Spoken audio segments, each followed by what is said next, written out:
بسم اللہ الرحمن الرحیم۔ یہ بات ہے اس کلام کی جو ہر نماز کی روح ہے، یہ بات ہے کتاب کی۔ مکہ والوں، میں ہوں وہ مسافر جو راستہ ڈھونڈ رہا ہے، ہم نے اپنے ضمیر کو مار دیا ہے۔ کہاں ہے وہ انسان جو اندھیروں میں بھٹک رہا ہے، اسے راستہ نہ ملے۔ یہ بات ہے اس دعا کی جو اللہ نے خود ہماری زبان پر رکھی۔ بسم اللہ الرحمن الرحیم۔ مدرسوں میں بچپن سے رٹا لگایا جاتا ہے۔ اللہ الرحمن الرحیم، الحمدللہ رب العالمین، الرحمن الرحیم، مالک یوم الدین۔ لیکن زندگی میں ایسے موقع بہت کم آتے ہیں جب کوئی بتاتا ہے کہ اصل میں سورہ فاتحہ ہے کیا۔ آج کی ویڈیو میں ہم جانیں گے کہ وہ کون سی 7 آیتیں ہیں جو اگر دل سے نکلیں تو عرش الہی ہل جاتا ہے۔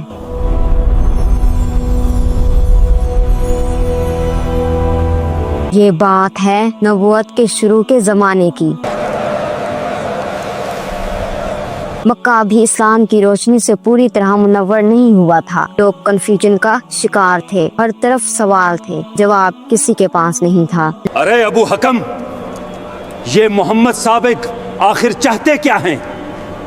لوگ پریشان تھے، دل بے چین تھے۔ انسان اپنے رب سے بات کرنا چاہتا تھا لیکن اسے طریقہ نہیں آتا تھا۔ سورہ فاتحہ انسان کے دل کی وہ پکار ہے، وہ مناجات ہے جو بندہ اپنے رب سے کرتا ہے جب انسان سچائی کی تلاش میں ہوتا ہے، جب وہ ہدایت کا تلاشی ہوتا ہے، تب یہ سورت نازل ہوتی ہے۔ اور پھر وہ لمحہ آیا، جبرائیل علیہ السلام زمین پر اترے، صرف چند الفاظ لے کر بلکہ ایک مکمل سورت لے کر۔ سورہ فاتحہ پہلی وہ سورت ہے جو مکمل ایک ساتھ نازل ہوئی۔ ایک بہت ہی خوبصورت حدیث قدسی صحیح مسلم 395 ہے۔ نبی کریم صلی اللہ علیہ وآلہ وسلم نے فرمایا کہ اللہ تعالیٰ فرماتے ہیں کہ میں نے نماز یعنی سورہ فاتحہ کو اپنے اور اپنے بندے کے درمیان آدھا آدھا کر دیا ہے۔ سنیے، یہ ڈائیلاگ ہیں اللہ اور آپ کے درمیان، یہ باتیں ہیں اللہ اور آپ کے درمیان۔ سورہ فاتحہ جب بندہ کہتا ہے الحمدللہ رب العالمین، تمام تعریفیں اور تمام شکر اللہ کے لیے ہیں جو تمام جہانوں کا رب ہے، تو اللہ آسمانوں کے اوپر سے جواب دیتا ہے، میرے بندے نے میری حمد کی، میری تعریف بیان کی۔ الرحمن الرحیم، اللہ فرماتے ہیں میرے بندے نے میری تعریف بیان کی، حمد و ثنا کی۔ جب وہ کہتا ہے مالک یوم الدین، فرماتا ہے میرے بندے نے میری بزرگی بیان کی۔ سوچئے، ہر نماز میں جب آپ کے الفاظ بولتے ہیں اللہ آپ کو جواب دے رہا ہوتا ہے۔ کیا کبھی نماز پڑھتے وقت یہ سوچا کہ رب آپ کی بات سن کر مسکرا رہا ہے؟ چلیے اب اس سورت کو سمجھتے ہیں ذرا گہرائی میں جا کر۔ الحمدللہ رب العالمین، یہاں صرف شکر نہیں کہا گیا، حمد کہا گیا۔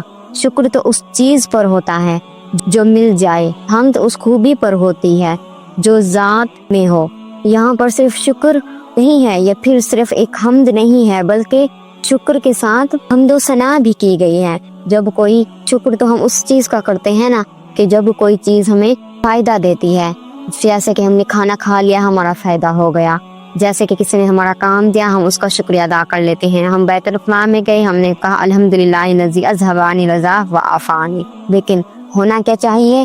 یہ کہ جس حال میں بھی رکھا ہے تمام تعریفیں اللہ کی ہیں، بے شک اللہ ہی بہتر جانتے ہیں کہ کیا ہونا ہے کیا ہونا ہے، اس طرح تمام تعریفیں بھی اللہ کے لیے، اور جس حال میں ہم نے رکھا ہے اللہ نے اس پر بھی تمام شکر۔ مالک یوم الدین، مکہ والوں کو موت کے بعد کی زندگی یقین نہیں تھا۔ وہ کہتے تھے مر گئے تو مٹی ہو جائیں گے، لیکن یہاں اللہ نے مالک کا لفظ استعمال کیا۔ جیسے دنیا میں ایک جج ہوتا ہے نا، دنیا میں جج گھوس لے سکتا ہے، فیصلہ غلط کر سکتا ہے، لیکن اس دن کا مالک صرف اللہ ہوگا۔